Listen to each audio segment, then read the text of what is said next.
December 24th, 2025, Buddha Dhamma. The end of chapter 9, 9.8, appendix number 4, page 960. Was Gautama Buddha human or divine? When followed and correctly understood, the Buddhist guidelines concerning divine beings enable Buddhists to live harmoniously with those people who still worship divinities, while at the same time they enable Buddhists to safeguard their own principles. Some people raised objections that such an open-minded stance on Buddhism at a disadvantage, because people generally lack self-confidence and are disinclined to use their critical faculties, and for the reason they are easily converted to a religious teachings of supplication to divine powers. This may indeed be a weakened point requiring consideration. But problems are more likely to stem from whether people have followed Gautama Buddha's guidelines and continue to improve their understanding of them or not. Because people are easily led astray, it is even more important that Buddhists are careful to protect and maintain their principles. It is acceptable for Buddhist lay people to join in veneration, but not in treaty of divine beings. They should not bestow on these divine beings as powers that is greater than the human potential inherent in every person. However elevated a divine being may be, it is the ideal human being, the teacher, the awakened Buddha of devas and human beings who is supreme.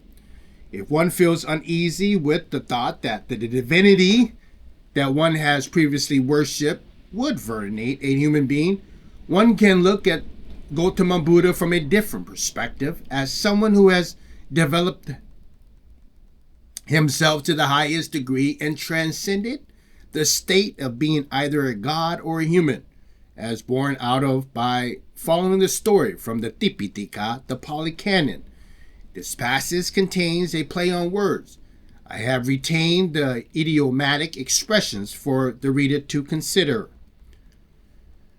At one time, when Gautama Buddha was on a journey traveling alone, a Brahmin who was traveling on the same road was amazed when he saw the symbol of the will set within Gautama Buddha's footprints. The Brahmin followed the footprints and saw the Gautama Buddha sitting peacefully at the foot of a tree by the side of the road. He went in and asked him, "Shall you reference to be a diva?" Gautama Buddha replied, "No, Brahmin, I am not a diva." "Then your reference should be a Gandhava?" Gautama Buddha replied, "No, I shall not be a Gandhava." "Then your reference should be a Yaksha?"